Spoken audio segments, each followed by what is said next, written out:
Magandang gabi po. Isang kagalakan po at pasasalamat at maging bahagi po ng ating family altar. Welcome po.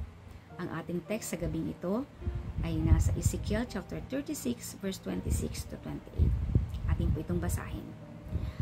And I will give you a new heart. I will put a new spirit in you.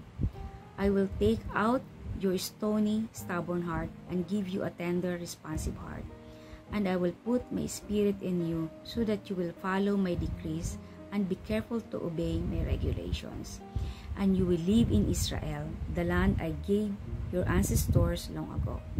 You will be my people and I will be your God.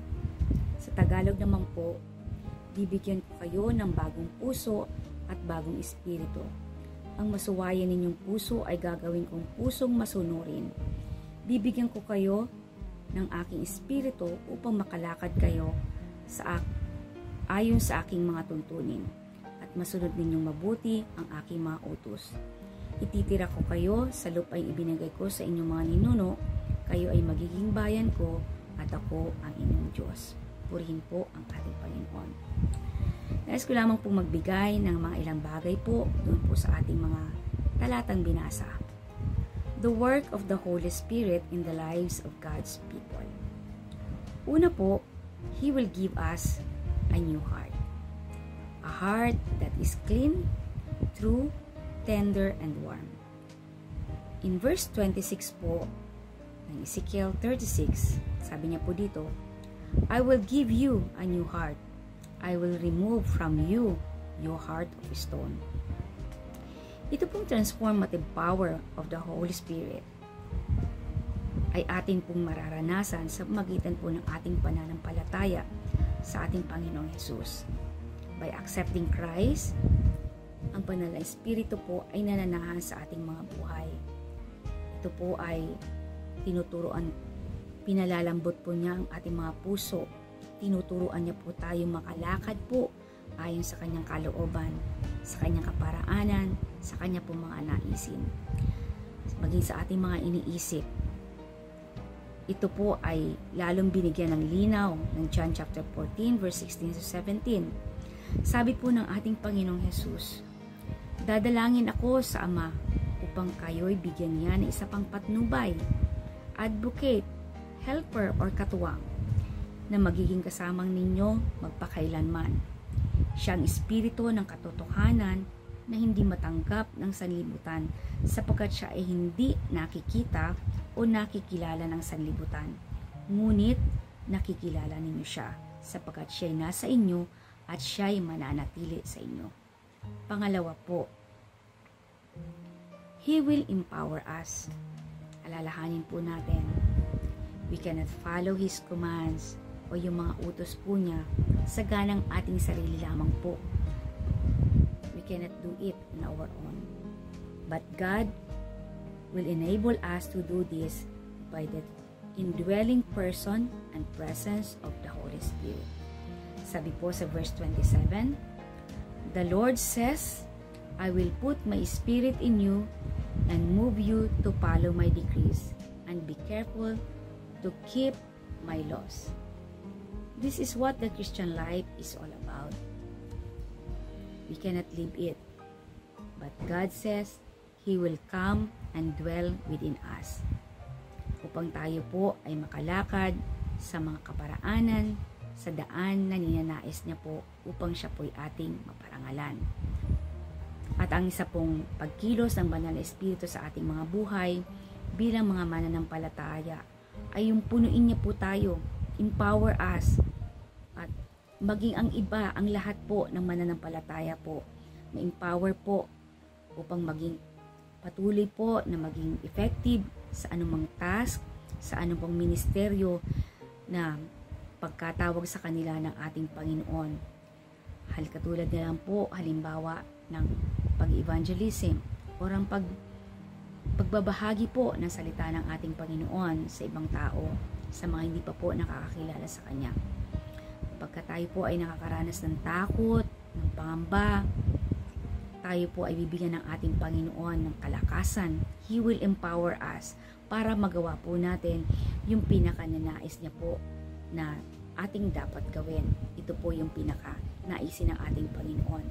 Ang tayo po ay magbahagi ng salita niya. Kaya naman po, tayo po ay bibigyan niya po ng kalakasan upang magawa po natin ang mga pinapagawa po niya sa atin. Pangatlo po, He will restore us. He will bring us back.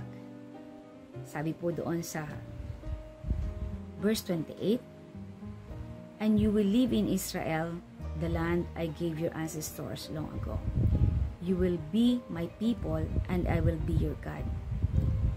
Yung primary reference po sa salitang ito ay about po sa restoration ng Israel. For years, the Jews have been scattered over the earth. But the Bible promises that in the end, they will all go back to their own land at sila po ay mamumuhay po sila roon. In connection po sa ating mga buhay, God will restore our hearts through the power of the Holy Spirit. Gusto po kasi ng Diyos na tayo po ay maging matatag, steadfast ang ating mga puso para sa Kanya. Gusto din po ng ating Panginoon. God wants us to experience the blessings of a steadfast heart. Like David, makita po natin yan sa Psalm 57 verse 7. "My heart, O God, is steadfast. My heart is steadfast. I will sing and make music." Panatag na ako, Diyos. Ako'y matatag. Na ako ngayon matatag. Purihin ka at awitan ng awiting masisigla. This is something we need in these days. Nakararanas po tayo ng mga kalamidad, takot sa ating mga puso. Ito po ay makikita din natin sa Psalm 112 verse 7. "They will have no fear of bad news. Their hearts are steadfast, trusting in the Lord." Patuloy po silang nagtitiwala sa ating Panginoon. Masamang balita hindi nagigitla, matatag ang puso't kay Yahweh ay nagtitiwala. At yung panghuli po, nais ko pong gamitin ito na maging konklusyon po sa ating family altar ngayong gabi. God wants us to know that we are united with one who never changes, our Lord Jesus Christ. It is mentioned in Hebrews chapter 13 verse 8. Sabi niya po, Jesus Christ is the same yesterday, today, and forever. Kung sino si Kristo, ang ating Panginoong Jesus noon, siya pa rin ngayon at magpakailanman. Purihin po ang ating Panginoon. Napakadakila po niya, napakamabuti po ng ating Panginoong Jesus. Tinutulungan niya po tayo. Binigay niya po ang kanyang banal na Espiritu Santo upang patuloy po na maging gabay po natin, maging katuwang po natin, at patuloy po na tutulungan tayo upang tayo po ay magkaroon ng bagong puso, a new heart, ma-empower po tayo, at patuloy po tayong i-restore. Maraming salamat po. Tayo pong lahat ay manalangin.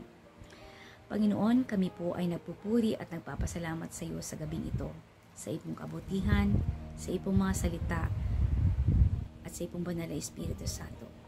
Salamat po sa panibagong puso, sa puso na binabago mo, sa patuloy po na pagpapalakas mo po sa amin, sa pagbabalik mo po sa amin, O Lord God, kapag kami po ay nalalayo at nakakagawa ng mga kamalian sa iyo pong harapan.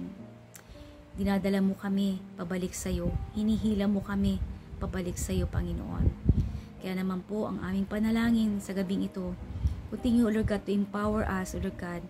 Continue, Lord God, to renew us, O Lord God, with your Holy Spirit upang patuloy po namin magawa, Panginoon, yung mga ninanais mo, at patuloy po kami makasunod doon po sa iyong kalooban. Salamat po, Panginoon Diyos. Kami po'y nagtitiwala at nagpapasalamat, O Lord God, sa lahat ng iyong pong kabutihan at sa lahat ng salita po, O Lord God, na iniwan mo po sa amin sa iyong mga pangako. Salamat po at sa iyong kapurihan in Jesus' name. Amen and amen. God bless po sa lahat. Amen.